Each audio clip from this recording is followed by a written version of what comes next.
you flirting with me?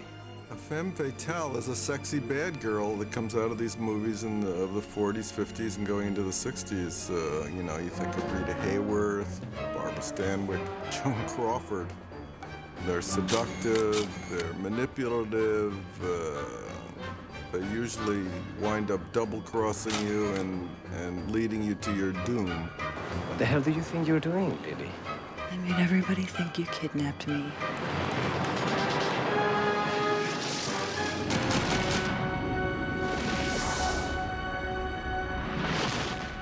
I had this idea for many years, a story idea about a femme fatale who's involved in a heist. She double-crosses everybody, of course, takes off with the loot, and she's being pursued by her partners, who, of course, want to get her and the money. I got another idea about putting the film noir story into a dream sequence, because film noir to me is so dreamlike, so stylized, so fatalistic, that I thought it would be the perfect genre to explore the film noir form. I started to imagine the story with Parisian characters and locations. And then I went to Cannes for the first time, and I walked down the red carpet. My girlfriend was wearing jewelry. We were surrounded by bodyguards, and I said, wow, why don't I do a diamond heist at the Cannes Film Festival? As everybody, I'm a big fan of Brian De Palma, and I'm attracted to visionary directors. And when I was approached by Brian De Palma to make this picture, I read the script in 2 hours, loved it, met with him, and he told me how he wanted to shoot it. And I just connected with him immediately, and we decided to just get rolling with the picture. It took a long time to decide how we were going to go about casting this picture. I have to say, to Brian's credit, he always said in the beginning, I'd like to find a new girl and discover her, the way I've done in other movies. However, I would understand if you, the producer, would want to start. So we just decided that maybe the picture would be so innovative, so new, so fresh, so surprising, if also the girl had never been seen before. Well, a femme fatale has got to be drop-dead beautiful. She's got to be mysterious. She's got to be evocative of all our deepest and darkest desires. So this is a difficult girl to find. So then we sort of searched around everywhere from, you know, major movie stars to unknown newcomers. And Tarak Benamar met Rebecca Romijn-Stamos and was quite taken with her, called me up and said, you got to see this girl. And when she walked to the door, I said, wow, if this girl can act, we've really got something here. And I auditioned with her, and she was stunning on film. And now, because the part is so complex, there are many aspects of the character she has to play. I had some reservations, but she was such a quick learner, and she had such incredible natural talent that I said, guys, let's gamble with this girl, and we did. My reaction, 20% excited and 80% terrified. It happened very quickly. I got on a plane and went and met with Brian. The script was still somewhat of a work in progress, and it's a huge responsibility that I've been handed. I don't take it lightly. I've been working extremely hard. So I can go straight from the strappy to the table. Right. Okay. Brian's extremely relaxed, extremely calm, very helpful. He knows that I don't have a huge amount of experience. Very specific and confident in his shots. I mean, he had Antonio and I both come early so that we could do a certain amount of rehearsing before we started, so that, you know, he would set up these very elaborate, complicated shots, and we didn't have to worry about whether or not we knew our lines. And it's been really a pleasure and surprisingly, you know, easy to work with him.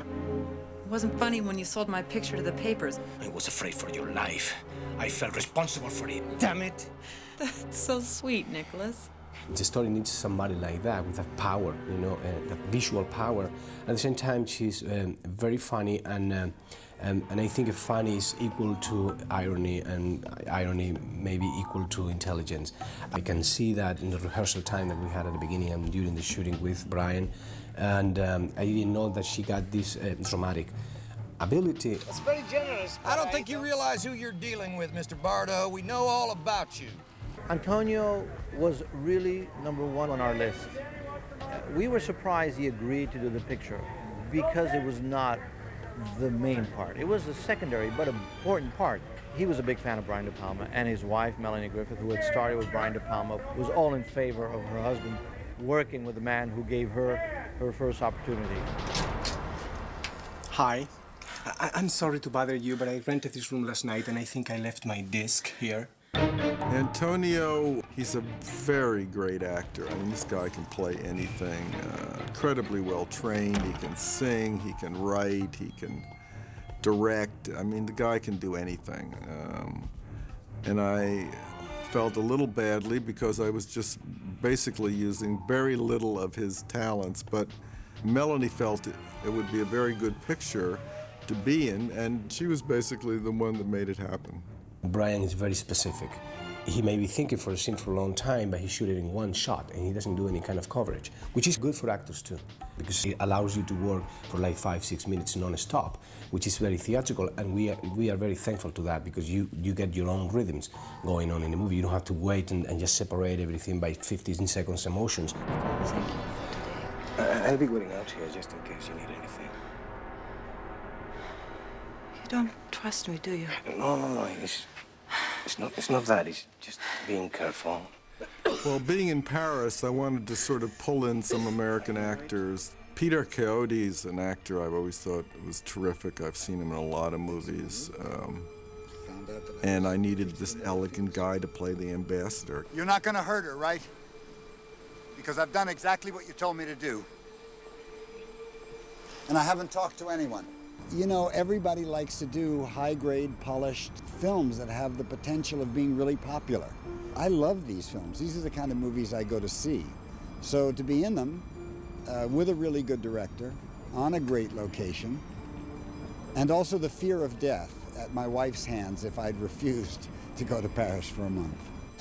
This paparazzi scum is wearing a wire. Greg Henry, of course, I worked with many times. When I read it, I was just excited because it was great that Brian had written a screenplay that is dark, it was edgy, it was sexy, it was fun. Hold on. Hi, bonjour.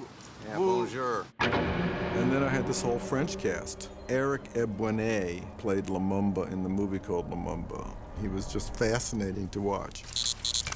And then his partner, Edward Montour, was another just fabulous actor. They were just the best heavies I found here in Paris. And what you see in the Palais, the two girls pursuing each other and making out in the bathroom, that was a very funny thing because Rebecca turned to me and said, I got just the girl for this. She's an old girlfriend of mine. Where do you see her? And sure enough, Bree walks through the door and she is unique. Just unbelievable. I just loved photographing her walking. The way she walked is just some amazing piece of movement. A femme fatale is a woman who knows where her strengths lie, who knows what her strengths are, and uses them in kind of a manipulative way, including sexual prowess and beauty. Basically, Rebecca is a very sweet girl. She has a great sense of humor, but she's not a bad girl. And so she had a lot of fun becoming the bad girl. And we had to go all through the movie to come up with various, physical looks for her because she starts at the Cannes Film Festival with her hair slicked back and leather vest and tight leather pants. Then when she gets to Paris, she's got to change her look again because everybody's chasing her, so she puts on that black wig, which is the first time Antonio photographs her. Then, of course, she becomes Lily, which is this very sweet, very sad girl who's lost her husband and child. And then on the plane, she's playing sort of a phony, naive, her version of what Lily was as a young girl in order to seduce the ambassador-to-be because, this guy's got a hell of a lot of money and it'll get me out of my French life and into America.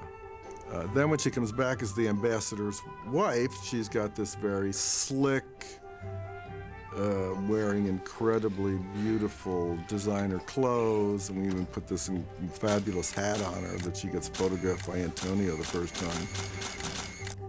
And she sort of stays that way, playing the beaten ambassador's wife, this very sad, elegant character to entice Antonio into her web. Then, of course, you know, when she's got him, she reverts back to basically who she is, which is the girl we see in the bar in the boat that does the striptease. Then she gets caught by her partners in crime and thrown into the water, and she reemerges back in the bathtub. And we've done a complete 360 degrees. I don't know if I would consider myself a femme fatale. I don't know if I've ever, you know, used my strengths to be manipulative, but I think I'd be lying if I said I didn't ever do that in my life. It's different than being just feminine, definitely. It's a woman with balls. I'm a bad girl, Nicholas. Real bad. Rotten to the heart.